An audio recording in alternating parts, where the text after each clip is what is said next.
오늘 말씀의 제목은 행복의 모멘트 바로 그때는입니다. 행복의 모멘트 바로 그때는. 우리가 법정 드라마나 영화를 보게 될 때 이런 장면을 아마 보신 적이 있으실 겁니다. 판사가 이 최종 판결을 내리기 전 피고에게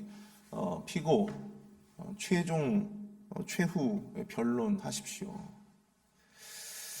오늘 우리가 읽은 이 본문 29장부터 30장 그리고 31장에 이르기까지는요, 바로 하나님의 최종적인 판결, 그것이 있기 전 욥의 최후 변론에 해당되어지는 부분의 말씀이라고 여러분들이 생각하시면 좋을 것 같습니다. 사실상 그가 최종적으로 하나님을 만나고 또 그의 고난의 의미를 깨닫기 직전까지의 그의 마지막 발언이라고 우리가 생각해 볼 수가 있는 것이죠. 그의 최종 변론은 크게 이제 세 부분으로 나뉘어지고 있습니다. 29장, 30장, 31장. 그 중에 첫 번째 부분이 바로 오늘 우리가 살펴본 본문 29장의 내용입니다. 그가 행복했던 자신의 과거를 회상하면서 바로 나는 다시 그때로 돌아가고 싶다라고 하는 어떤 그런 소망, 갈망을 우리가 읽을 수 있는 그런 장면이라고 볼 수가 있는 것이죠. 현실이 너무나도 힘들고 또 앞날이 막막할 때 우리는 행복했던 과거를 떠올리기 마련입니다. 그렇게 잠시 현실을 잊어보는 것이죠. 그러나 그렇게 과거를 회고하고 회상한다고 해도 별로 나아지지 않는 우리의 현실의 삶을 생각할 때 오히려 더 우리는 절망을 느낄 수 있습니다. 소위 현타가 올 때 우린 더욱더 절망하게 된다고 하는 거죠. 고단한 현실 속에서 행복했던 때를 회상한다고 바뀌는 것은 아무것도 없습니다.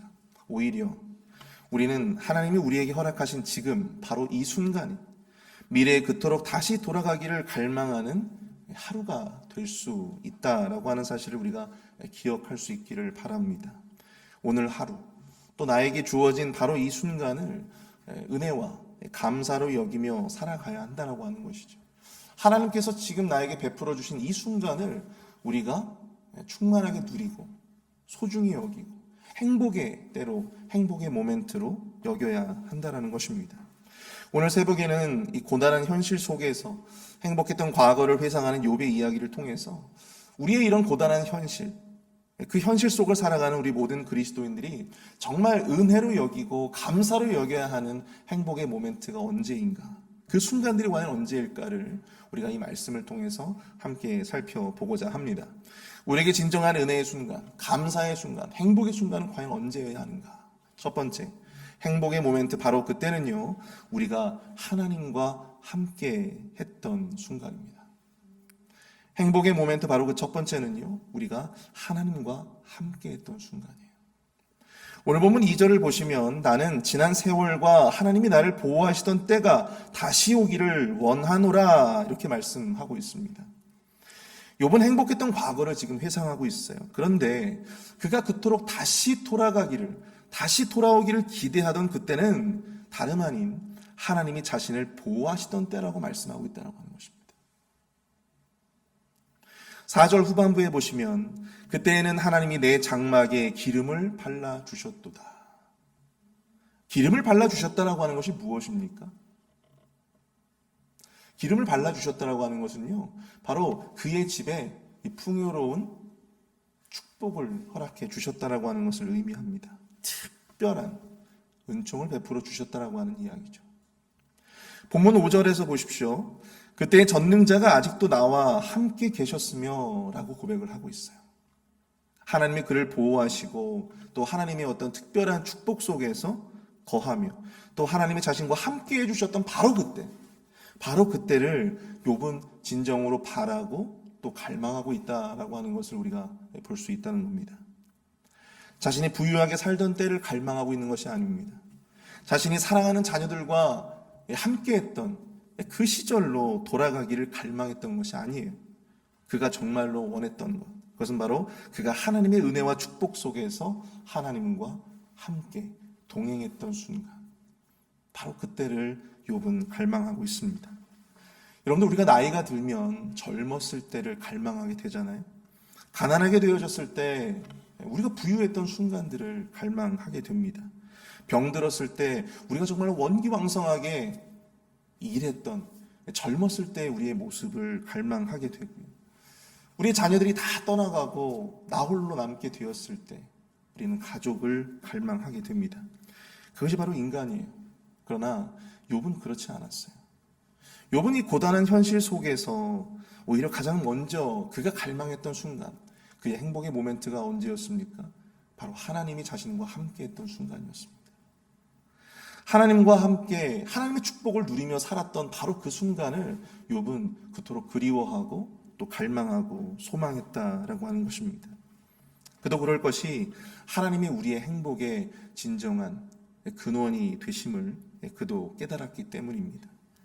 하나님이 자신을 보호하시고 또한 그의 장막에 기름을 바르시고 여전히 하나님이 그와 함께 하셨던 그때, 바로 그 순간이야말로 그가 그 어느 때보다도 행복했고 또 번영했던 순간이었노라, 그렇게 그는 고백하고 있음을 우리가 이 말씀을 통해서 깨닫게 된다고 하는 것이죠.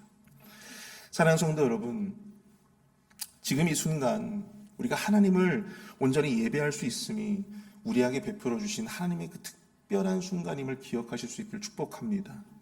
내가 하나님의 자녀로, 내가 하나님과 동행함이 나에게 정말 그 특별한 은혜이고 감사의 제목이 된다라고 하는 사실을 여러분들 우리가 기억할 수 있기를 바랍니다.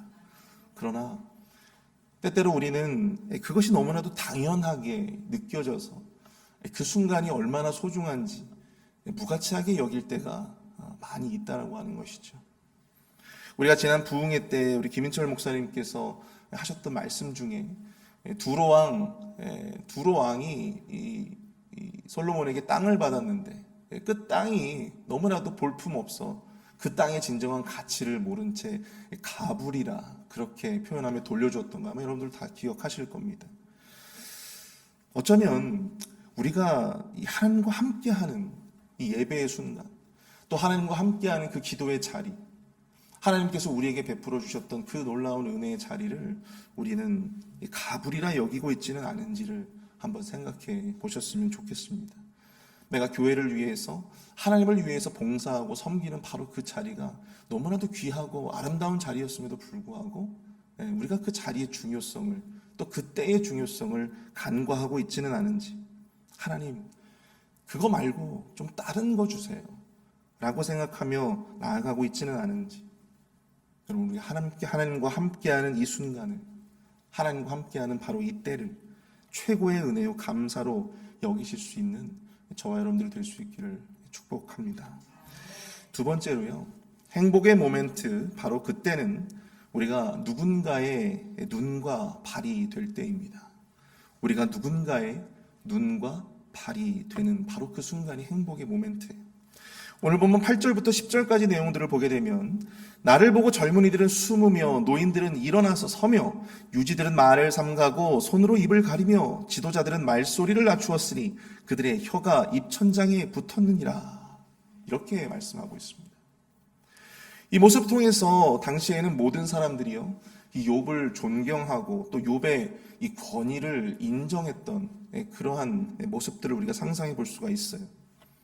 근데 욥이 그토록 주변 사람들의 존경을 한 몸에 받을 수 있었던 이유가 과연 무엇이었을까요? 그가 돈이 많은 사람이었기 때문이었을까요?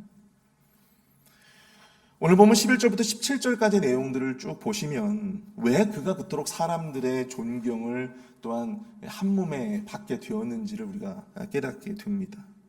왜 사람들이 욥의 영적인 권위를 인정할 수밖에 없었는가? 12절을 보시면요, 이는 부르짖는 빈민과 도와줄 자 없는 고아를 내가 건졌습니다.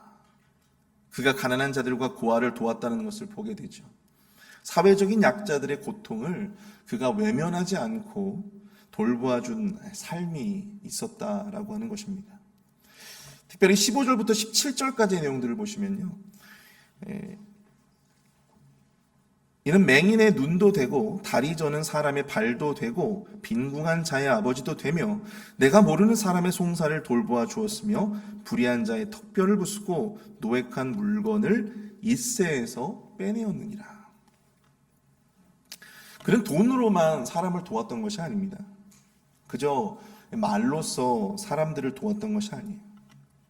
자신의 눈으로, 또 또 자신의 발로 매우 실천적이고 사회적인 윤리를 실천했다라고 하는 것입니다. 자신의 시간을 들여서 누군가의 눈이 되어주고 또 누군가의 발이 되어 주었던 것입니다.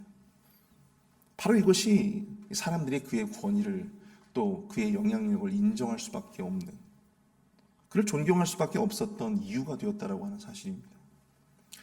사랑하는 성도 여러분, 행복의 순간이 언제입니까? 바로 우리가 선한 영향력을 가지고 누군가의 눈이 되고 또 누군가의 발이 되는 순간입니다. 여러분, 권위는요, 권위라고 하는 것은 우리의 지위나 힘에서 나오는 것이 아닙니다. 선한 영향력은요, 돈이나 말에서 나오는 것이 아닙니다. 사랑의 마음으로 자신의 시간과 에너지를, 물질을 들여 주변을 돌아보고 공동체를 섬길 때 비로소 자연스럽게 나타나는 것이 바로 이러한 영향력, 영적 권위다라고 하는 것입니다. 사도행전 20장 35절에 이런 말씀이 있죠. 주 예수께서 친히 말씀하신 바 주는 것이 받는 것보다 복이 있다 하심을 기억하여야 할지니라. 아멘. 주는 것이 복이 있습니다. 나누는 것이 복이 있습니다. 누가 알아주고 인정해주지 않아도 여러분, 다른 사람들로부터가 아니라 자신만이 경험하는 하나님께서 누군가의 눈이 되어주고 발이 되어주는 자에게 주시는 하나님의 놀라운 기쁨과 은혜의 순간들이 있다고 하는 사실이에요. 우리가 그것을 기대하며 나아가실 수 있기를 축복합니다. 우리 교회는요, 정말 우리 많은 성도님들이 이러한 섬김을 실천하고 계십니다. 누군가의 눈이 되어주시고 또 발이 되어주시는 분들이 정말 많이 계세요. 여러분, 다 아시겠지만 우리 김영수 성도님 한 달간 우리 항암 치료 때문에 파이널스트를 왔다 갔다 하셔야 돼요. 근데 본인은 혼자 하실 수 없으니까 우리 교인들이 자신들의 시간을 내어서 직접 운전을 해드리고 또 상담을 해드리는 여러 많은 일들을 직접 하고 계십니다. 우리가 그저 그분에게 돈을 드릴 수도 있고 또 그분을 위해서 기도해 드릴 수도 있잖아요. 그런데 정말 그분이 필요할 때 그분의 눈이 되어주고 발이 되어주는 그러한 섬김을 우리 모든 교인들이, 많은 우리 성도님들이 함께하고 있음을 보면서 정말 감사하구나라고 하는 생각들을 하게 되었습니다. 우리 교회가 참 미래가 밝다라고 하는 생각들을 해보게 되었습니다. 사랑하는 성도 여러분, 단순히 이 말이나 돈이 아니라 누군가의 눈이 되어주고 또 직접 누군가의 발이 되어주는 섬김, 여러분 그 안에서 누리는 기쁨과 행복이 있다라고 하는 사실을 여러분들 꼭 기억하실 수 있기를 축복합니다. 그리고 그 행복의 소유자들이 다 되시기를 축복합니다.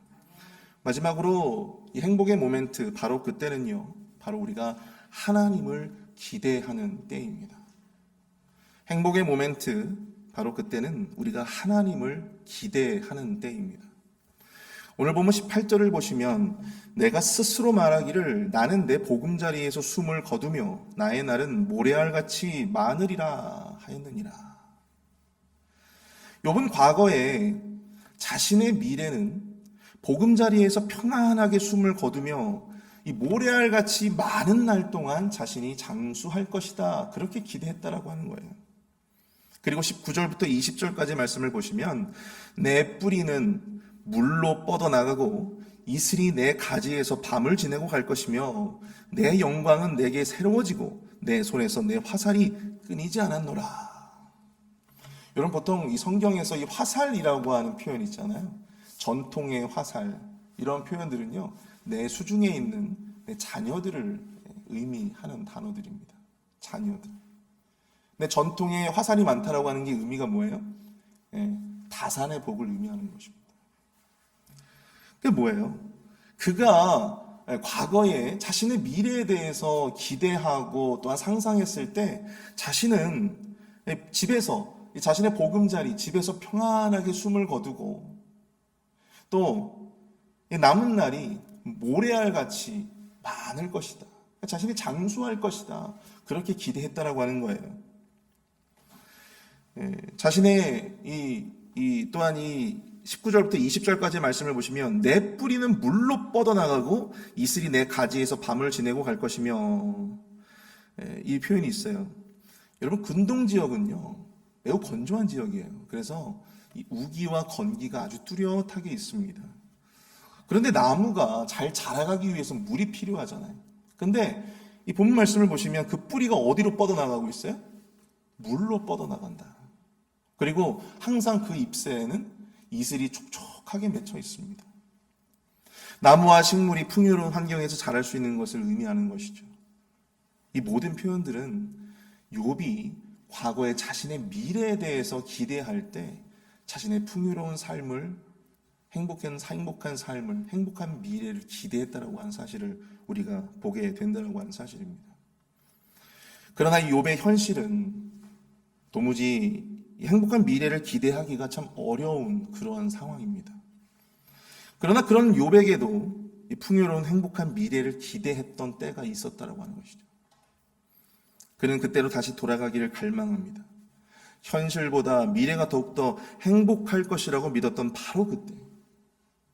근데 여러분들은 어떠십니까?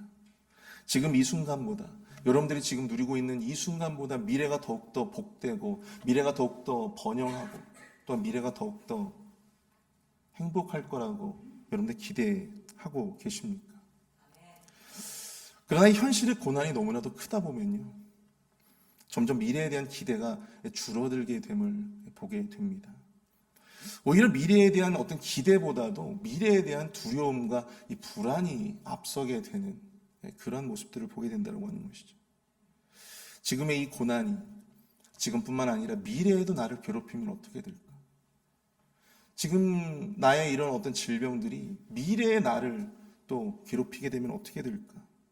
그런 막연한 어떤 두려움과 이 불안들이 미래를 더 이상 기대하지 못하게 만드는 그런 모습들이 있다고 하는 것입니다. 그런데 여러분, 그럼에도 불구하고 우리는 미래를 기대해야 되는 줄로 믿습니다. 근데 무엇을 기대해야 되느냐? 여러분, 그 초점을 우리가 다시 한번 생각해 보기를 원해요. 단순히 우리의 행복한 미래를 기대해야 하는가? 그렇지 않다라고 하는 것이죠.